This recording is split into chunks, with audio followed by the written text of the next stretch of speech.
Et tout de suite, je vous laisse en compagnie de Claudine Singer et Martin de la Soudière pour une rencontre intitulée Dire la beauté du monde, qui est animée par Élodie Karaki. Merci. Bonsoir à tous. Merci d'être là, très nombreux donc pour cette rencontre qui réunit Claudie Oettinger et Martin de la Soudière avec ce titre, Dire la beauté du monde, donc pas moins que ça. Quelques mots de présentation. Claudie Oettinger, vous êtes écrivain, vous êtes plasticienne. Vous avez fait paraître plusieurs livres chez Grasset, dont La langue des oiseaux et L'incandescente. Et vous avez donc publié cette année un roman, Les grands cerfs, toujours chez Grasset, qui a obtenu le prix Décembre il y a quelques semaines. Quelques mots sur Les grands cerfs. C'est l'histoire de Pamina, qui habite avec Niels, son compagnon. Donc Pamina, c'est grandement vous, c'est votre expérience. Donc qui habite avec Niels, son compagnon, au milieu de la forêt, dans une vieille métairie du XVIIIe siècle, et qui décide d'aller observer les grands cerfs qui habitent cette forêt une grande partie de l'année. Et elle y est en quelque sorte initiée par un photographe animalier, Léo, qui est spécialisé dans l'affût de ces animaux. Donc il y a son expérience à elle, il y a la passion de Léo pour ces grands cerfs, et puis il y a la présence aussi d'autres acteurs, les agriculteurs, les je savais que j'allais pas le dire. Voilà, les adjudicataires, vous le direz à chaque fois, l'ONF, et puis bien sûr, c'est ce qui fait la grande beauté de ce livre, les cerfs qui apparaissent, qui débarquent, qui entrent, qui reviennent. Donc tout cela est mis en tension dans ce très beau livre. Martin de la Soudière, vous êtes ethnologue, vous travaillez au CNRS, à l'EHESS, vous intervenez aussi à l'École nationale supérieure du paysage de Versailles-Marseille. Vous avez travaillé notamment sur les territoires de la Lozère, du Jura, du Cantal, des Pyrénées, et vous avez publié chez Anna Mosa un très beau livre, c'est un bel objet, il faut le dire, un bel objet qui s'appelle Arpenter le paysage, poète, géographe et montagnard. Et vous essayez dans ce livre, donc par de multiples biais, en glanant des témoignages de gens qui vous entourent, en retraçant vos expériences personnelles et en appelant aussi à la fois à certains spécialistes, mais aussi à certaines grandes figures de la littérature, Gracq, Pessoa, d'autres peut-être un peu moins connus comme André Dhôtel. Vous essayez de nous dire ce que c'est que faire l'expérience du paysage. Alors, commençons tout de suite avec quelque chose qui m'a beaucoup marqué dans vos deux livres. C'est peut-être la question de l'intensité de vos expériences, de vos expériences des lieux et de ce qui peut apparaître comme quelque chose d'une beauté souveraine, même si pour vous, Martin de la Soudière, vous dites qu'il n'y a pas de lieu sans qualité, donc il y a bien sûr les grands sommets majestueux, mais tous les lieux méritent attention.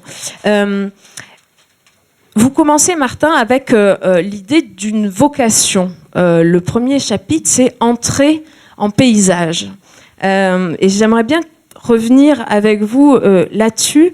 Il y a aussi tout un vocabulaire qui est de l'ordre de l'éthique peut-être, avec des paysages qu'il faut mériter, se montrer digne de partir en haute montagne. Vous racontez ça aussi, vous parlez d'un engagement, vous parlez de sommets qui vous font grandir, qui vous ont fait grandir. Est-ce que vous pouvez revenir sur cette dimension-là qui est quand même assez présente dans votre livre? Oui, tout à fait. Je veux dire, le titre, c'est Arpenter le paysage. Mais à un moment, j'ai hésité, au tout début, à proposer, l'éditrice n'en a pas voulu, mais peu importe, elle avait certainement ses raisons, Entrer en paysage. Mais alors, Entrer en paysage serait peut-être un petit peu prétentieux, mais l'idée quand même sous-jacente, c'est que dans ce livre, en tout cas, je ne dis pas que toute fréquentation du paysage est une entrée en paysage, pas du tout. Mais pour certains types de personnes, catégories de gens, comme vous l'avez dit tout à l'heure, ou à titre très personnel, fréquenter le paysage, c'est plus que uniquement le parcourir. Et donc ça peut être entrer comme on entre dans les ordres, on entre dans l'armée, on entre avec une, comme tu dis, comme vous dites effectivement, avec une véritable vocation. Et c'est dans le panel des gens que j'ai mis en scène et dont j'ai fait le récit dans ce livre. Ce sont des gens, évidemment, que j'ai sélectionnés pour qui le paysage, c'est pas uniquement un décor, c'est pas uniquement des westerns, un paysage de western, c'est pas uniquement de la littérature, c'est les gens qui y vont réellement, régulièrement, pour qui le paysage importe comme effectivement un peu une valeur, parfois, quoique j'aime pas trop la notion de valeur, mais ça on peut y revenir. La valeur des lieux, c'est tellement subjectif, c'est un peu discutable également. Mais enfin ça c'est un autre débat.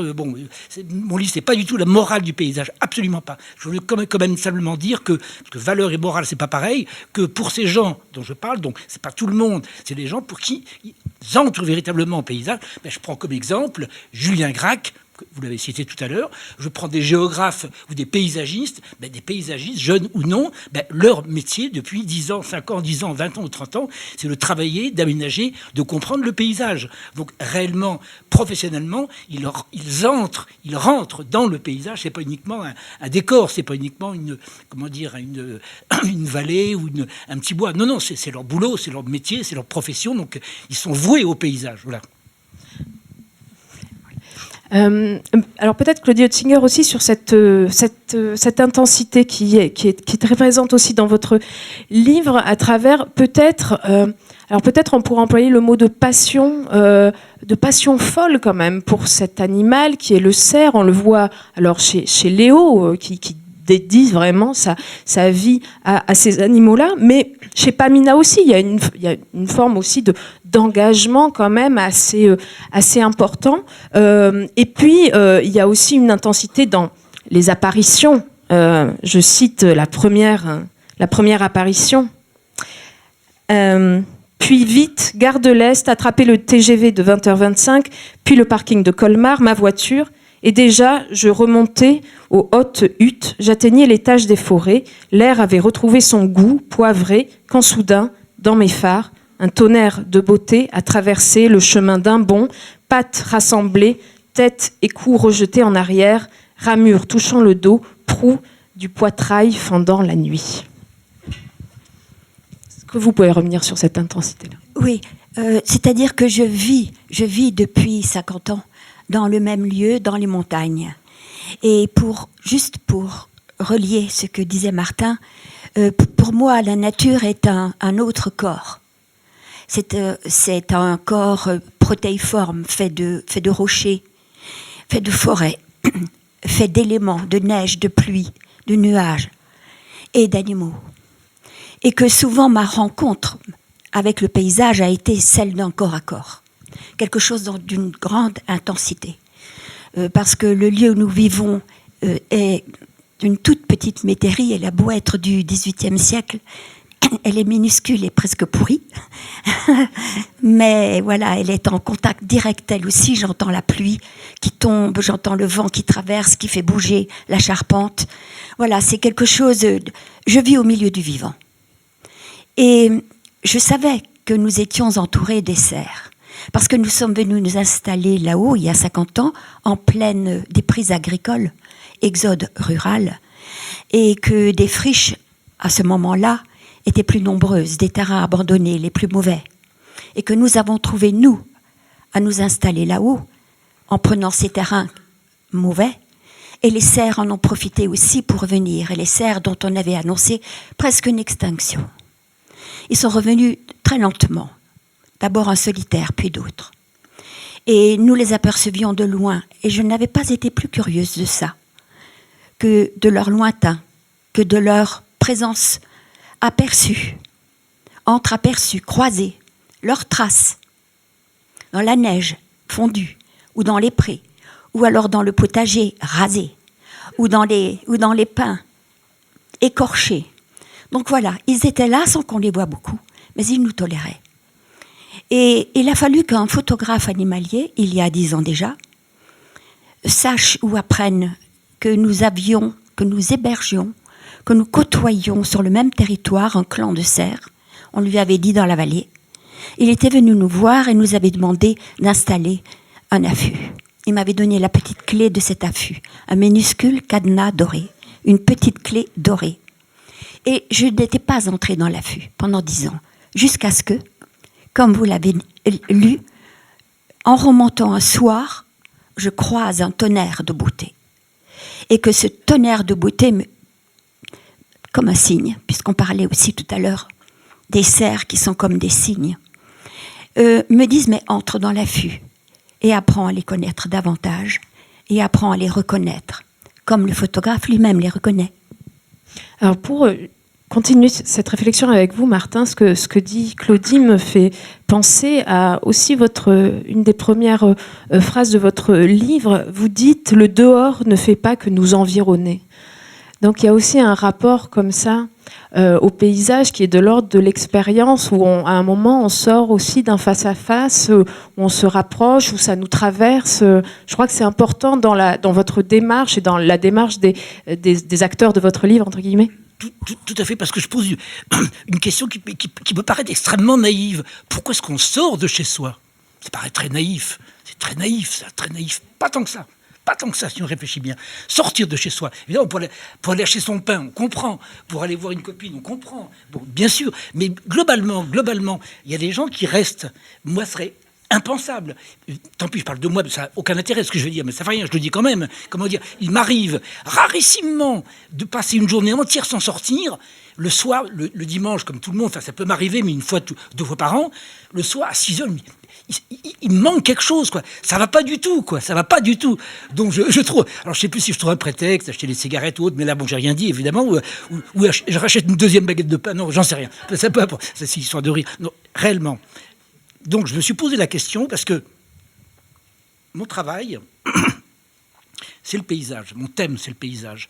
Mais derrière le paysage, quand je parle d'entrer en paysage, c'est la face, on va dire, émergée de l'iceberg, de la nature et plus largement des territoires. Donc, j'ai privilégié le paysage. Mais derrière le paysage, ou avec le paysage, il y a autant, et vous l'avez dit, Élodie, c'est bien ça, hein. Vous l'avez dit, il y a les lieux, il y a les territoires, il y a des espaces, et puis il y a le paysage. Alors, je ne dis pas que le paysage, c'est la face émergée de l'iceberg, parce que c'est le plus parlant, le plus visible, le plus accrocheur, entre guillemets, le plus beau. Ça veut rien, on va y revenir certainement, mais je veux dire que globalement, je me suis demandé si, voilà, pour vous dire les choses différemment, je peux vous dire les choses différemment, je vais vous dire les choses différemment, mais je vous demande que quelqu'un m'aide éventuellement. J'ai cherché, je n'ai pas trouvé, alors je sens que quelqu'un va trouver, j'espère, un terme qui ne soit pas le paysage, mais qui englobe, j'ai quand même une petite réponse, mais elle est microscopique, ma réponse. Un terme qui englobe justement le fait de ce qui entoure, bon, les Japonais sont très très forts dans ce, qui englobe un lieu, le fait de sortir, d'y aller, de fermer sa porte, le territoire, le paysage, tout ça. Il y a un terme, mais qui n'est pas exactement du même ordre, c'est, alors je vais très mal le prononcer, parce qu'on n'est pas très très loin de l'Allemagne, alors y a-t-il des germanistes dans la salle, un terme qui c'est merveilleux, il n'existe pas en France, en français, Stimmel, non comment non, je crois que c'est pas l'Umwelt. Non, l'Umwelt c'est autre chose, mais on n'est pas loin. Y a-t-il un germaniste dans la salle? Non, il y a un terme allemand qui est dans mon livre, Stimmel, qui veut dire à la fois le paysage et le rapport qu'on a au paysage. Donc d'une manière complémentaire, subjectif, objectif, l'intérieur, l'extérieur. En France, il n'y a pas de traduction de ce terme. Excusez-moi, comment vous écrivez le mot? Ah, mais je ne sais pas du germanisme, qu'est-ce que vous croyez? C'est une amie allemande qui me l'a dit. Non, mais Stimmel, non, bon, c'est pas... Mais évidemment, voilà une dame gentille. Voilà. Merci, madame. Voilà. Là, voilà. Eh bien, ça n'existe pas en français. Et voilà. Il faut donc le traduire. Qui veut le traduire? Bon. Peut-être pour rebondir avec vous sur cette idée-là de entrer en paysage, du dehors. Ça se joue beaucoup dans votre livre, Claudie, dans le sens où il y a cette métairie, il y a la forêt, il y a la cabane. Donc dehors, dedans, c'est aussi l'expérience de Pamina, avec cette idée aussi que l'affût, c'est aussi disparaître pour voir apparaître. Donc on est là, mais on n'est pas là aux yeux de qui, enfin, etc. Donc peut-être revenez, continuez ce que disait Martin. Oui, pour commencer... j'étais entrée, en effet, dans une cabane d'affût, une toute petite chose en bois, avec une minuscule lucarne, comme ça, et j'avais attendu. Pendant qu'à côté de moi, une guêpe faisait son nid, travaillait, se faisait une cabane dans la cabane. Et j'ai attendu, j'y suis retournée 2, 3 fois, 4 fois cet été-là, et encore l'automne. Et je n'ai rien vu. Et c'est alors que je me suis dit, ou que Léo m'a dit, Léo qui est le photographe qui m'a initié à l'émerveillement de la vue, qu'il m'a dit qu'il fallait bouger, qu'il fallait repérer les endroits par où passaient les cerfs, connaître déjà leur façon de vivre, où ils se remisaient pour la nuit, où ils allaient pâturer le jour, et surtout varier ces coins, et sans mitoufler, juste s'entortiller dans un filet de camouflage. Et là, c'est tout à fait différent.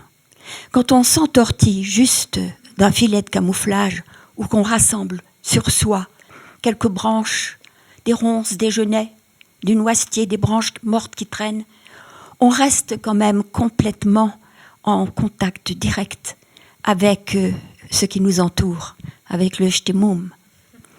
Et c'est là aussi, enfin moi c'est la notion de corps à corps à quoi je reviens, c'est-à-dire c'est cet affrontement de notre corps en direct avec cet autre corps qui nous entoure, est plus grand que nous, est plus vaste que nous, est plus violent, est plus divers, et toujours surprenant qu'est le monde.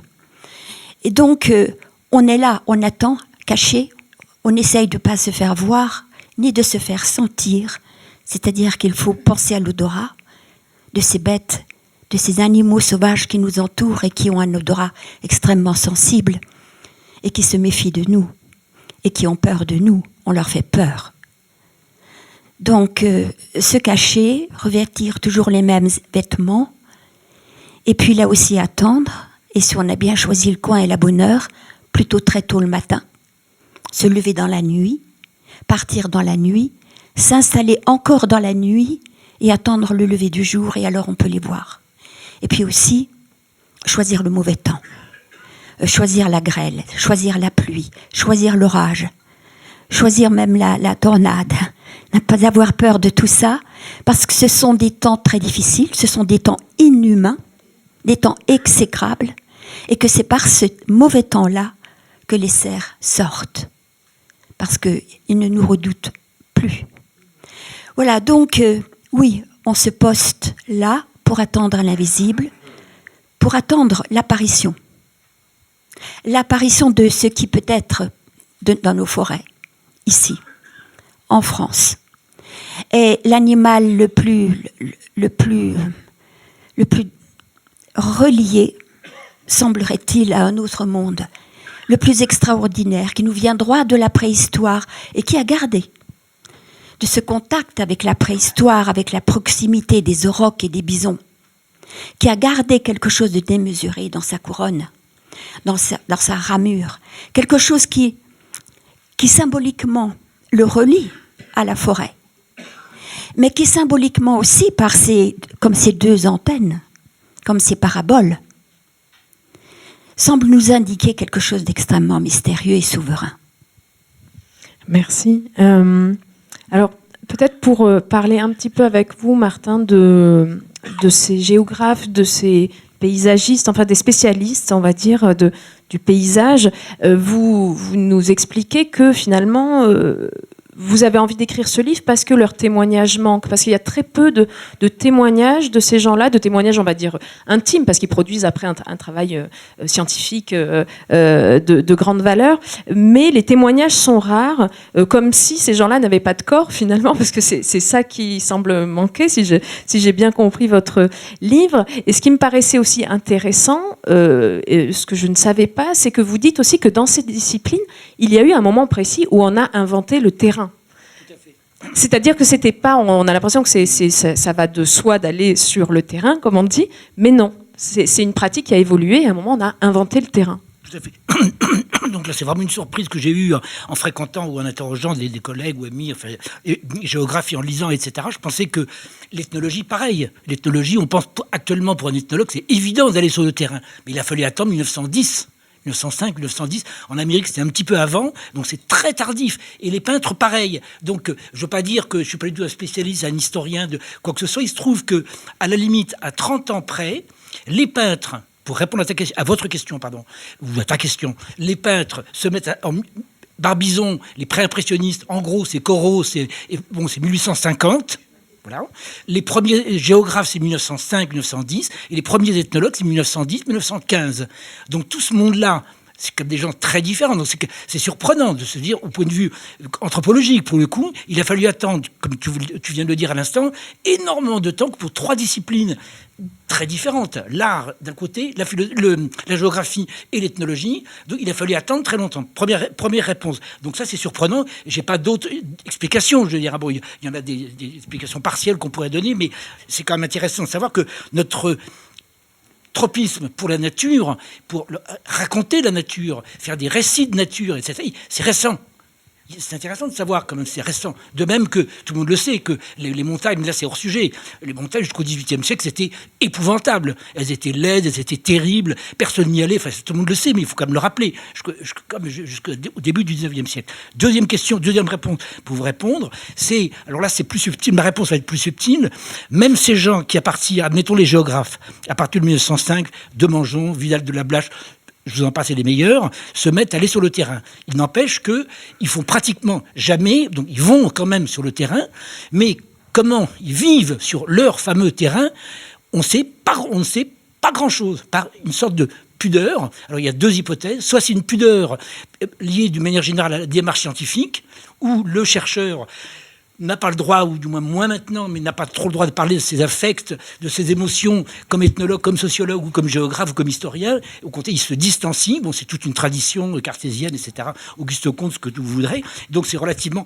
On ne sait pas grand-chose sur leur affect, mais il n'empêche que lorsque... ils parlent véritablement avec leur cœur, leur émotion, de leur travail scientifique, ça donne des choses absolument superbe, et ça veut donc dire qu'ils trahissent ceux qui le font. Je pense à Vidal de la Blache, par exemple, qui, entre autres, a fait des études très localisées sur la géographie régionale. Il a fait des croquis, des dessins, donc ce qui montre également que ces gens-là, ils n'étaient pas si scientistes que ça. Ils avaient en eux, potentiellement, un réservoir de rêves possibles, d'émotions, mais qu'ils n'osaient pas dire. Et donc c'est très triste. Je suis très triste, mais heureusement qu'on est en 2019, que c'est nous, je ne serais pas là. Vous voyez ce que je veux dire? Mais si j'avais été un géographe, jamais j'aurais fait ce livre. Vous voyez ce que je veux dire? Donc les choses ont évolué, c'est bien, voilà. Alors Martin parle d'un travail de plein vent. Vous, Claudie, vous parlez d'un livre de grand air. J'aimerais bien savoir ce que c'est qu'écrire un livre de grand air, un peu sur la démarche littéraire. Oui, c'est-à-dire que j'ai écrit un livre sur ma mère. C'est le premier roman que Grasset a publié. Elle vivait d'espoir. Une pionnière des années 30 qui se retrouve en Alsace. Et puis un autre livre, L'incandescente, qui raconte l'histoire du premier amour adolescent de ma mère. Voilà, j'ai plongé dans ma famille. J'ai plongé dans le passé. Je dis que j'ai aussi un peu creusé dans les entrailles de ma famille. Et j'avais promis un livre sur mon père. Et difficile. Et j'y pensais, je n'y arrivais pas. Tandis que justement, sous mes yeux, se sont déroulées des rencontres. Des rencontres auxquelles je n'avais pas pensé. Rencontres avec Léo, le photographe animalier. Rencontres avec les cerfs, que finalement je poursuis de mes désirs de contemplation et de besoin de beauté, puisque le thème est aussi la beauté ce soir. Et voilà. Et je me suis tout à coup surprise à répondre à quelqu'un qui me disait, alors que je croisais, alors ton livre sur ton père, où est-ce qu'il en est? Et que j'ai répondu, j'écris un livre sur les cerfs. Voilà. Donc, c'est cette opposition entre le passé, ma famille, le temps révolu, et soudain un livre sur les cerfs, mais pas seulement, aussi un livre sur la défaite de notre monde, sur les menaces qui pèsent sur cette beauté, les menaces qui pèsent tout autour de moi sur le vivant, dont j'ai fait l'expérience, dont j'ai également vécu le chagrin. Parce que, bon, le grand air, oui, c'est un livre de grand air. Je sors tout le temps. Je sors la nuit, je sors le soir, et je rentre à peine, et voilà, c'est un livre d'exploration aussi, et de grands éléments, pas du tout au loin. Je n'ai pas fait des kilomètres, je n'ai pas grimpé non plus à des milliers de mètres. Il est tout à fait possible de vivre une aventure de grand air et de grande beauté ici même, en France et dans nos montagnes. Voilà, donc le grand air est aussi possible ici. Merci. Peut-être pour parler un petit peu aussi avec vous, Martin, de la langue. J'ai l'impression qu'il y a deux gestes dans votre livre. Enfin, vous parlez d'arpenter, donc de revenir sans cesse, de refaire ses pas, de revoir, de prendre la mesure aussi, parce qu'arpenter, c'est ça aussi. Et en même temps, il y a beaucoup de pages sur la langue. Alors, avant même de parler d'ailleurs de Pessoa, de Gracq, etc. Parce que il y a le vocabulaire scientifique, il y a les mots qui sont utilisés dans les itinéraires, il y a les mots des cartes, il y a aussi, alors quelque chose quand même que je vais citer, parce que les mots, vous les aimez beaucoup, et les noms des villages, notamment, de certains lieux, c'est un passage assez savoureux. Certains lieux qui pourtant m'attirent, mais justement trop, il m'arrive de m'abstenir de m'y rendre. Sans même le décider, il m'arrive fréquemment de mettre en pratique ce précepte, cette maxime, souvent située dans un haut pays ou dans un outre-pays, disant à l'excès un là-bas, un là-haut, des villages au nom pour moi si beaux, trop poétiques, au large desquels je n'ai fait que passer. Je ne veux pas vous encombrer avec une liste, une de plus. Pourtant, ça me démange. Alors, juste vous proposer ici Saint-Sauveur de Ginestou et Chazal hivernal en Lozère, dans la Drôme Saint-Nazaire le désert, Kergrist Moellou en Bretagne, Venteuge en Haute-Loire, en Ardèche, Issenlas et le Pré-Gabriel. Je saute quelques lignes.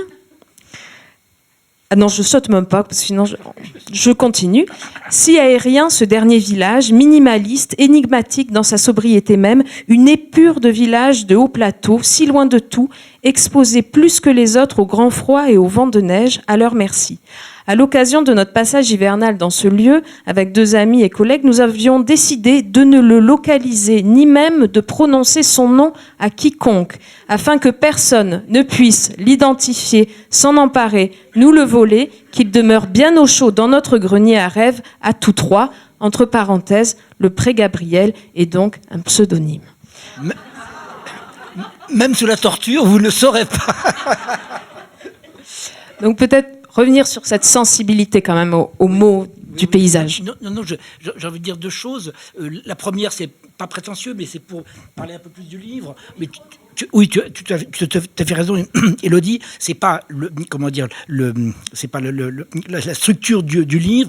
Il n'empêche que j'avais pas pensé d'ailleurs que finalement, entre guillemets, les gens que je convoque, j'aime pas le terme, qui sont dans le livre, écrivains, moi-même, poètes, géographes et autres, chacun a un lexique particulier. Donc, effectivement, je n'y avais pas pensé, sans même que je le décide. À chaque fois que je mets en scène et que je parle des récits d'un géographe, d'un ethnologue, de Martin de la Soudière, de Julien Gracq ou de tel peintre, peintre, non mais il écrit pas tellement, qu'est-ce qu'il fait un peu? Oui, il fait autre chose, un peintre. Oui, enfin, on est d'accord. Non mais bon, ma langue a fourché. Je veux dire que, et donc finalement, c'est une série de lexiques. C'est pas pour ça, il n'empêche que, merci Élodie de nous l'avoir signalé, c'est finalement pour montrer que la diversité des manières, je vais être un peu pompeux, un peu didactique, les manières de rentrer dans le paysage, d'arpenter le paysage, elles sont innombrables. Bon, ça dit comme ça, vous êtes d'accord, c'est banal comme chou. Elle est d'accord, dire, c'est banal comme chou, c'est banal. Il n'empêche que le mettre en scène et le montrer, c'est peut-être moins banal comme chou. Elle est d'accord aussi. Bon, donc tout va bien. Et donc, ces différents lexiques, finalement, s'entrecroisent, ils renvoient à des sensibilités différentes, des savoirs professionnels différents, un regard. Et le livre, d'ailleurs, s'ouvre par une tellement belle formule de... Tu peux la lire, Élodie, ça t'embête, de Marcel Proust. C'est pas prévu. Hein.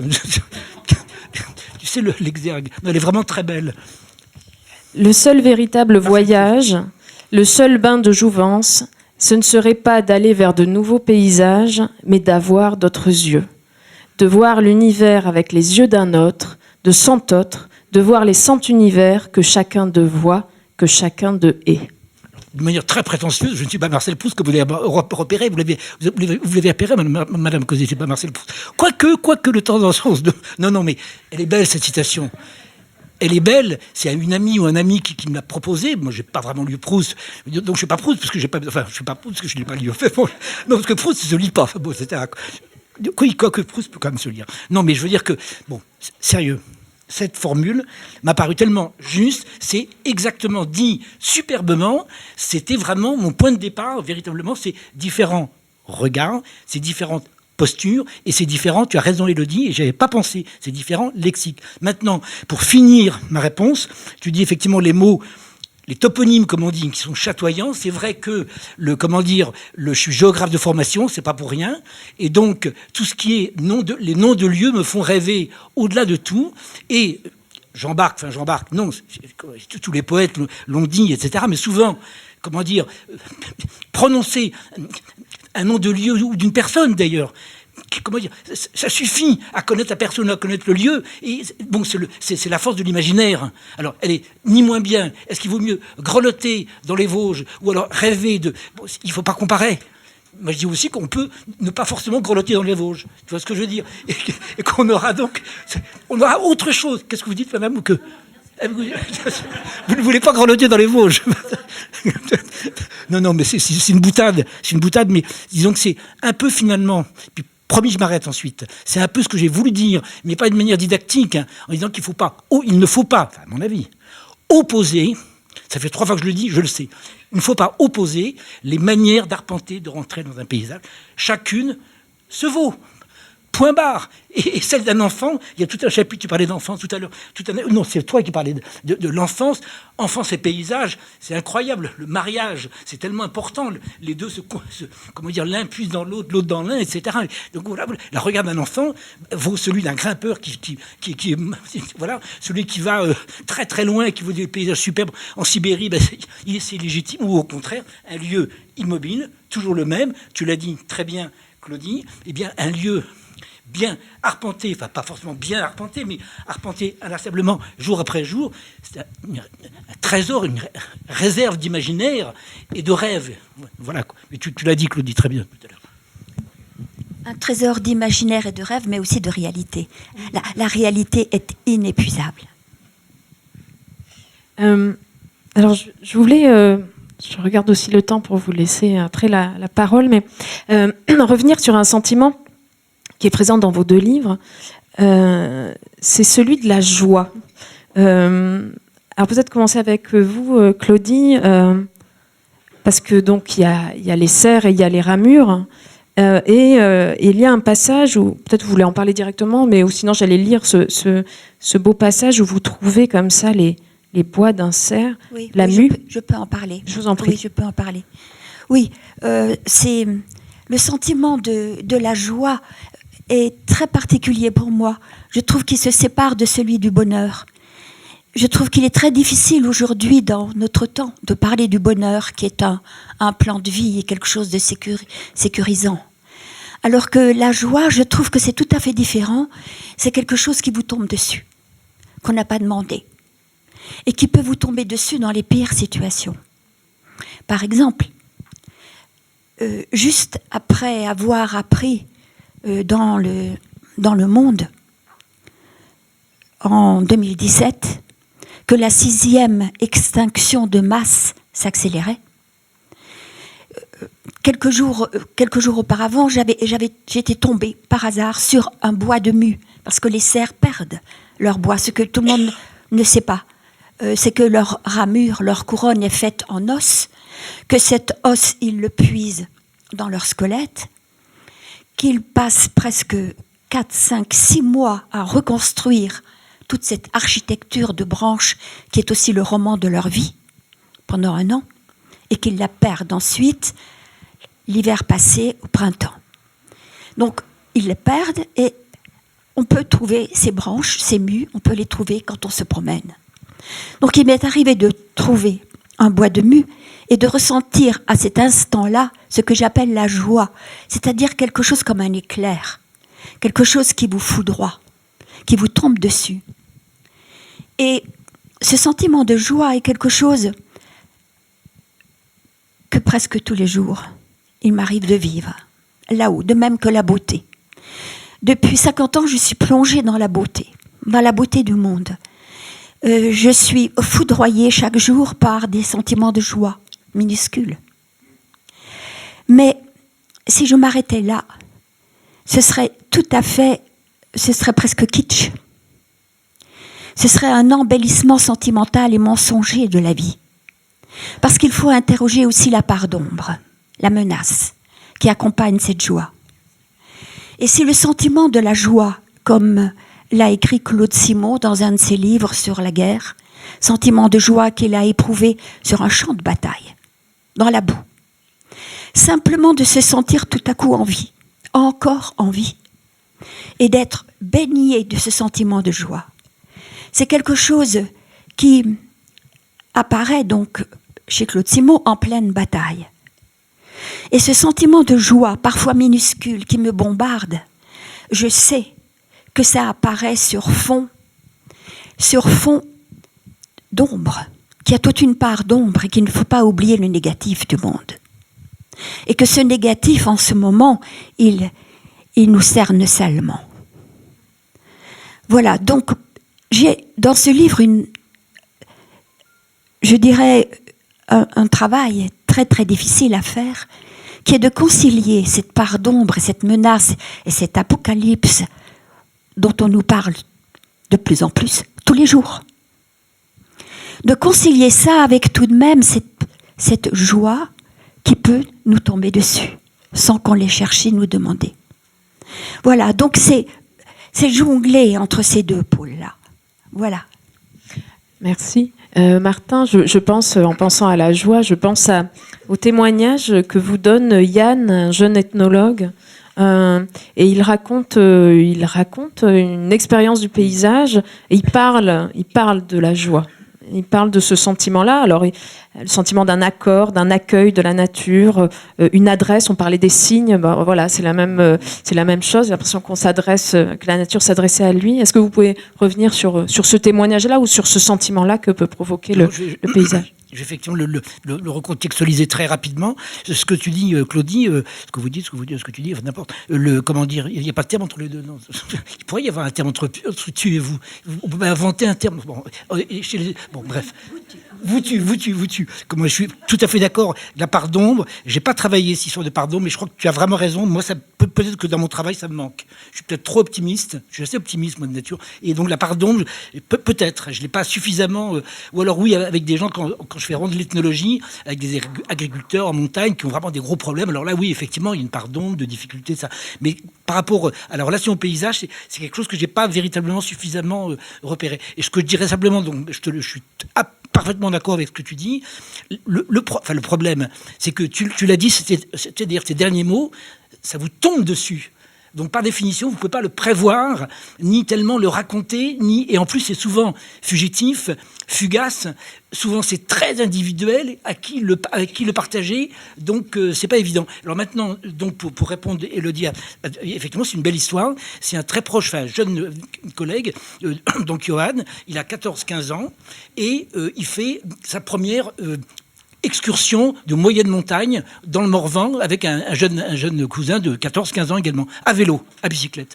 Donc il raconte un peu voilà comment ça se passe, la mère qui prépare les pique-niques, machin, trois sous dans sa poche pour aller comme boire un café de temps en temps, enfin bref, 14-15 ans, donc bon, bref. Au début c'était pénible, c'était le Morvan, mais enfin c'est pas la haute montagne, mais enfin quand même, bon, il y a quand même des côtes, etc. Premier jour, deuxième jour, et puis tout d'un coup, alors qu'il était plutôt effectivement par l'épreuve, mais comme la difficulté, les côtes à monter, on a faim, on a soif, comment dire, il y a encore 3 kilomètres à monter, etc. Donc il pestait un petit peu. Et puis tout d'un coup, le troisième jour, il était pourtant en plein effort, à la sortie d'un virage d'un petit col du Morvan. Tout d'un coup, il a eu une espèce d'appétence, je trouve pas le mot, enfin il le dit très très bien, Johan, je dis une appétence où tout d'un coup le voile s'est, comment dire, dissipé, et au lieu que la montagne fût une épreuve à traverser, à mériter, parce que comme les pentes, etc., tout d'un coup ça devient une complice, une amie, et il raconte très très bien, ça s'est passé à un virage, aux sorties d'un virage, et à ce moment-là il a eu cette tellement belle formule, à partir de ce moment-là, la montagne n'était plus hostile, et on peut extrapoler par rapport à la montagne ou par d'autres efforts d'itinéraire, randonnée ou autres. Il disait, c'est tellement belle formule que j'ai réutilisée ensuite dans le livre, tout d'un coup, il m'était donné de passer un contrat avec la montagne. C'est beau ça quand même, passer un contrat avec la montagne. Donc tout d'un coup, d'une épreuve, d'une altérité, il a fait une connivence, donc avec une espèce de chemin de Damas, si on peut dire. Tout d'un coup, une espèce et ça lui a pris, sans qu'il le décide, et la fin du séjour a été comme irradiée par cette prise de conscience, par cette émotion très forte. Merci.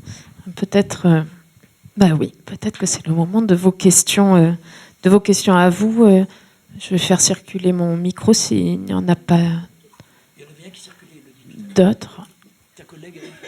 Ouais. Non, mais c'est pas grave, je vais donner le mien. Sinon, est-ce qu'il y a des questions? Des questions. Bah oui, vous n'avez pas...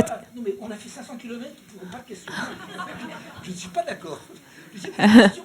Ou une remarque ou un partage par rapport à...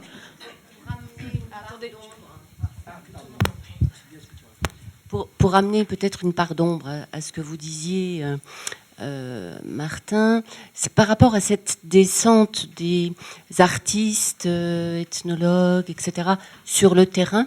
Je me suis demandé si ça correspondait pas, malheureusement aussi, au début d'une colonisation, c'est-à-dire d'une descente sur les terrains, et qui deviendront malheureusement des territoires. Enfin, c'est une question. C'est une des réponses possibles, effectivement. En France, on le sait très bien, il y a un jacobinisme politique, scientifique également, et encore maintenant. Voilà, c'est tout à fait probable et possible, et qu'effectivement, depuis on condescendait enfin à aller dans le fin fond du Périgord, ou je sais pas où, etc. Donc, une position quand même très, très dissymétrique. Je suis assez d'accord avec cette interprétation.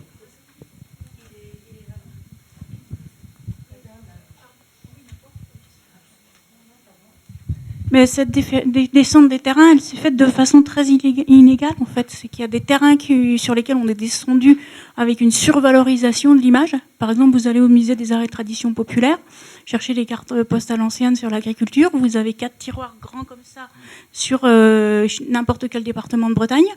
Et vous allez chercher des cartes postales anciennes sur l'agriculture de Haute-Marne ou les paysages ou n'importe quoi. Vous avez 6 cartes postales en tout et pour tout d'un berger.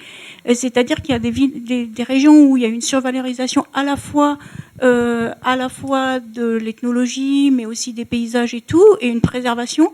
Et vous avez des régions où vous avez une sous-valorisation.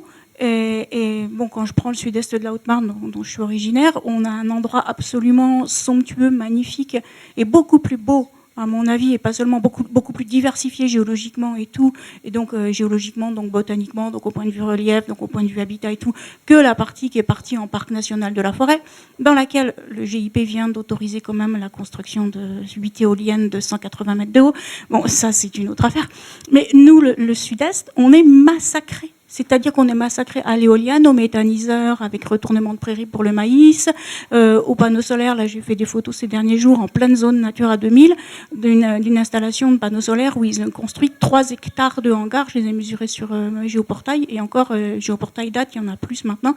3 hectares de hangars qui ne servent à rien d'autre que porter des panneaux solaires. C'est-à-dire qu'on a d'un côté la France qu'on mérite qui mérite en gros d'être sauvegardée, et de l'autre côté la France qui est souvent aussi belle mais qui a un défaut d'image tel qu'on y fait n'importe quoi. Et moi je vis cette violence au quotidien de mon secteur, où je n'ai plus de silence parce qu'il y a des éoliennes partout et je suis sensible aux basses fréquences à des kilomètres, où on n'a plus de silence, où on a des retournements de prairies, où les vaches ne sont plus dans les prés mais elles sont enfermées dans les bâtiments, où elles tapent dans les cornadis jour et nuit à 200 mètres des maisons, et où les agriculteurs passent des journées entières à distribuer de l'alimentation. Donc on a toutes ces dimensions de silence, d'odeur, de regard, où on n'a plus de vaches dans les prés mais des machines, du maïs, et voilà, on a cette destruction et ce viol un peu de nos territoires.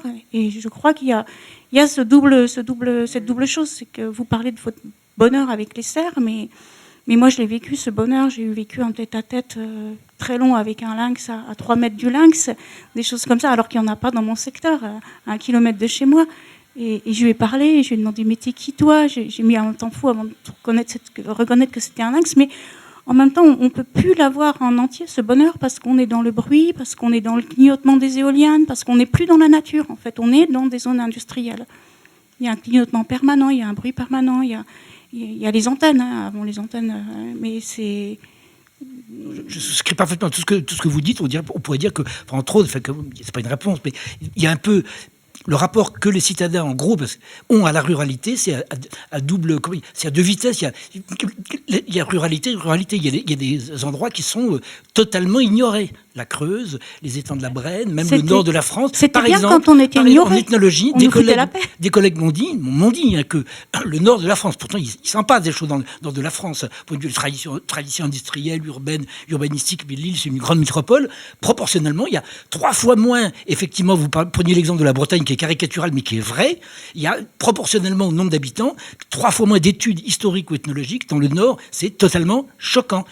Qu'en Bretagne, donc c'est à deux vitesses, et il y a les régions qui sont la Haute-Saône, par exemple, il n'y a pas grand-chose, la Creuse, je pense comme exemple, et puis par contre, à l'inverse, la Bretagne en plein pot, mais très bien, l'Alsace plein pot, les Cévennes plein pot, les Pyrénées, enfin vous voyez ce que je veux dire, et puis il y a d'autres zones qui sont entre deux, mais moi ça me choque énormément, parce que c'est pas pour reparler de mon livre, mais on en parlait tout à l'heure ensemble, et dire que tu l'as dit de manière différente, Claudie, mais comment dire, c'est pas que je roule pour, c'est beaucoup plus fort, plus loin que ça. C'est-à-dire que les lieux déshérités me paraissent mériter notre attention à tous, qu'on soit aménageur, géographe ou randonneur, etc. Pourquoi toujours se précipiter dans le Mont-Saint-Michel, dans je sais pas quoi, Haute-Marne, citez-moi vite quelque chose de connu, Haute-Marne très connu, où tout le monde va. Ça va être le côté d'Auberive. Alors vous avez un panneau du côté à la sortie de Langres. Vous avez un panneau abbaye forêt, comme s'il y avait des forêts que là-bas et que des abbayes que là-bas. De l'autre côté, vous avez l'abbaye de Morimont. Il faut aller de la Crète. On a beaucoup plus d'abbayes cisterciennes à l'est et puis autant de forêts proportionnellement. Mais il n'y a pas de panneau abbaye forêt. Il y a des champs d'éoliennes, des champs de méthaniseurs, des champs de panneaux solaires qui nous bousillent le paysage, qui nous bousillent l'ambiance parce qu'il n'y a plus. Moi, je suis plus dans la campagne. En 2-3 ans, ça a été à une vitesse énorme. Ça a commencé il y a 10 ans, mais en 2-3 ans, je n'ai plus l'impression de vivre à la campagne. Et j'ai une collègue qui a déménagé d'un village agricole où elle avait l'impression de vivre dans une zone industrielle pour acheter une ferme au milieu des bois. Et là, il y a 18 éoliennes qui viennent d'être autorisées, de 180 mètres qui viennent d'être autorisées autour de sa ferme au milieu des bois. Oui, je pense que notre rôle d'écrivain, il est aussi là. Il est celui d'alerter, celui de dire, parce que j'ai vécu ce que vous dites, en 2-3 ans, la disparition aussi bien de papillons que de salamandres, c'est allé très très vite. Donc voilà, je pense qu'il y a une part d'ombre, il y a une part de négatif qui s'avance, et que notre rôle, et ce livre, il est pour moi un témoignage et un engagement, pour parler de ça, pour parler pas seulement de la beauté, mais aussi de la menace sur la beauté. Est-ce qu'il y a une autre question ? Il manque encore 2 questions. 500 km, j'avais dit une question par 100 km. Il en manque encore 2, je suis désolé. Voilà, il y a une question. Non, c'est 250 km par kilomètre. Oui, c'est une question à Martin de la Soudière. Dans votre livre, vous faites appel à plusieurs témoins littéraires et vous en avez parlé, Élodie, en introduction, Pessoa, Dautel également. Bon, vous en avez choisi 4, je crois. 7, pardon. Et je voulais savoir comment vous avez fait le choix. Chiffre parfait. C'est ça. Je rappelle. Et pourquoi ce choix, tout simplement ? Peut-être que vous avez envie de nous faire aimer chacun d'eux rapidement. C'est vraiment des coups de cœur. J'ai pas hésité tant que ça. Ils sont venus, sont des lectures récentes ou plus anciennes, d'auteurs que j'avais en gros déjà lus. Et je me suis dit que j'aurais pu choisir Ramuse, Bergogneau. Enfin, il y en a plein d'autres qui seraient venus à l'esprit. On me l'a un peu reproché, ce qui est ridicule, parce que déjà le livre est assez épais. 7, c'est déjà un bon paquet. Alors, les 7, comment je les ai choisis ? Je ne vais pas commencer à raconter dans les détails, parce que il faut d'autres questions. Simplement, entre autres, sans même le décider, j'ai voulu, par rapport, ça va vous faire plaisir, madame en vert, c'est pas vraiment du vert, c'est pas vraiment du jaune, là aussi il faut trouver un mot, vous êtes d'accord, c'est indéterminé tout ça. En allemand, je sens qu'il y a un mot. Vers quoi ? Vers Verté, elle dit. Claudie dit Verté. Donc, sans le décider, il n'empêche qu'il y a du bocage de l'ouest, la Mayenne, en Traçard, il y a de la forêt avec André Dautel dans les Ardennes. Il y a des collines méditerranéennes avec Philippe Jacotet dans la Drôme. Julien Gracq, il est partout, donc c'est autre chose. Julien Gracq, il se balade partout, mais il est quand même beaucoup sur le plateau de Millevaches, dans le Massif central, etc. Quand même, voilà, c'est massivement. D'autres. Pierre Sanso, qui est le seul ethnologue, curieusement, je suis ethnologue, mais curieusement, enfin, ça n'a aucun intérêt pour vous, mais ni pour moi d'ailleurs, mais les ethnologues, le paysage, ils s'en fichent un peu, c'est assez curieux. Enfin bref, le paysage, c'est un peu... Bref, Pierre Sanso, remarquable ethnologue qui était à Montpellier, Grenoble et Montpellier, il a fait des tours de France, variations paysagères, mais il est partout, c'est une abeille qui se balade partout, donc il n'est pas véritablement localisé. Et puis, Jean Giono, quand même, la Haute-Provence, excusez du peu, le Trièves, vous me direz, madame, vous allez dire, je proteste, il n'y a pas la Haute-Marne. Elle a raison, madame Verté, elle a raison, il n'y a pas la Haute-Marne, je reconnais. Bref, c'est pour le prochain livre. Et puis quand même, puisqu'on parle de Pessoa, quand même Fernando Pessoa, alors évidemment c'est merveilleux parce que, il est immobile, mais il est tellement immobile qu'il porte en lui tous les paysages possibles et imaginables. Deux, tout le monde le sait, mais je le rappelle, ou je le dis, n'importe, il n'a pas bougé toute sa vie. Il était petit fonctionnaire à Lisbonne. Il n'a pas quitté Lisbonne. Et c'est pour moi le plus grand voyageur, un de ceux qui a parlé du paysage de manière la plus fabuleuse. Donc il y a de la ville, et donc voilà. Ça va comme réponse? D'accord. Est-ce qu'il y a une autre question? Oui, en fait, c'est pas tout à fait une question, c'est plutôt un commentaire. Bon, d'abord dire l'émotion à vous écouter, tous les deux, au motif que vous incarnez à la fois l'humour, la joie, l'amour, et que ça devrait nous conduire à adopter sans tarder des positions de résistance, de renoncer à la capitulation. Voilà, donc je n'ai pas grand-chose d'autre à dire, mais je tenais à le dire, parce que ça rend vivant. Merci beaucoup. Merci.